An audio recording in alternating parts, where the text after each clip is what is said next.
Why Robb Stark died.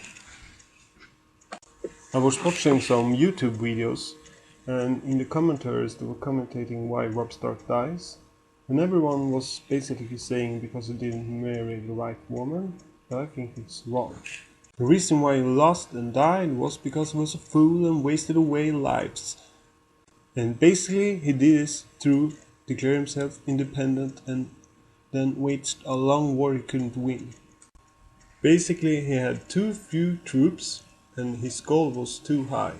He couldn't declare himself independent, and that was the foolish thing to do. Here are some estimated troops in Westeros. I have no idea if these are right, but basically somewhat around here. And as you can see, Robb's army is something around 7,000 maybe, and Lannister are 60. But I think it's more right to say it's 50,000. Renly have 75,000, and Stannis maybe 5, who knows. Iron Island at 20,000, but I think it's too high, but who cares. Robb's goal in the war was to avenge his father, and because they have arrested him and then killed him. He's going to do that, he said, to taking King's Landing, but instead of taking King's Landing, he didn't even reach the Riverlands. He declared himself independent, or more accurate is to describe it as he accepted the Kingdom of the North. And I have no idea why this happened. I think the best answer maybe is the North's pride, or maybe Roose Bolton was behind it all. And I think that because if you look at the numbers, the North is just too few troops. And basically he didn't declare himself Kingdom of the North, he declared himself Kingdom of the North and the Trident. And as you can see, holding the North is pretty easy compared to holding the North and the Riverlands. It's very hard because you have all this long border to almost everyone. Of course, if this is your strategic situation, you need allies, and of course it's also very hard to gain allies because everyone knows you need allies more than they need you. That's what I would say. And that's why it's so stupid to declare independence, one of the reasons, because you both need to defend the south and the north. Of course the south is more dangerous, but of course he tried to get allies, but that failed.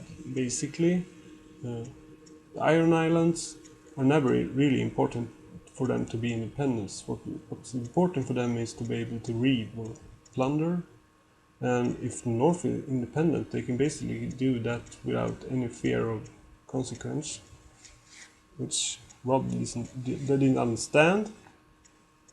And Stannis and Renly, of course, they are fighting for the whole kingdom, and basically I think if he didn't try to become independent, he would have been better situation to negotiate with them. But basically he didn't care really about them either. He was like, oh, maybe I should get an alliance, but maybe not, or I don't know. Or he could stay alive longer, but the question is, of course, what if Renly or Stannis had succeeded in taking the capital? What then happened? He wouldn't allow the North to be independent. He basically would be in the same situation. He was just too weak to be independent. And what he should have done was, of course, to really fast take the capital. Of course, that was basically impossible because it was a long way to go and it was enemies in the front of him. So he basically lost, and he could never win. Of course, if he had attacked the capital, he maybe could work up some alliance. But the question is, of course, as I asked before, if the North is not strong enough to be independent, is it strange that his vassals abandon him and kill him? No. because it's stupid. They're just waiting for the right opportunity. It's a lost cause. And of course you can do comparison to modern times. Uh, independence movement, a lot of independence movement that now is almost forgotten had fought for independence and lost, and a lot of people had died, and the autonomy they did have before often is lost. Of course, the North was saved by the Boltons, so the autonomy of the North, their own gods and so on, is saved, and hopefully, maybe, of course now Stannis is up in the North. Maybe he will try to conquer the North and impose strange customs. Hopefully Bolton's is strong enough to save the North. And of course we have to ask ourselves the question, how many died in the Stark's idiocracy? The Iron Islands were allowed to invade and plunder the country. They managed to create civil war in the north because they were stupid. They allowed the forces to die in the south for no particular good reason. They have weakened the north and now is facing foreign invasion. Maybe the south nobility can come up and take over north. Lannister are planning to do it, and other families are planning to do it. The number of deaths that the Starks have managed to create is just amazing. And of course, Roose Bolton always did understand this, and he saw the stupidity in Robb Stark. And of course that's why he saved his forces, because he knew they could be used in a better way, fighting for the North, the real North, not just the Stark's pride. And you also have to ask yourself, what is the vassal's obligations and rights?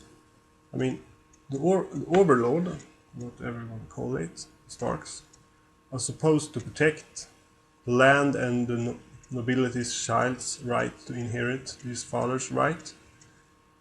But basically, if you waste all on a stupidity war, you can expect people to revolt.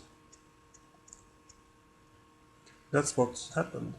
To conclude, Walder Frey and Roose Bolton killed off the Robb Stark because he didn't give them protection. He was fighting a lost war he couldn't win, and he didn't try to make peace. And that's basically it. I hope I wasn't too much to offend anyone. It was not my meaning, it was only to explain the reality. Or what? Of course, this is the real.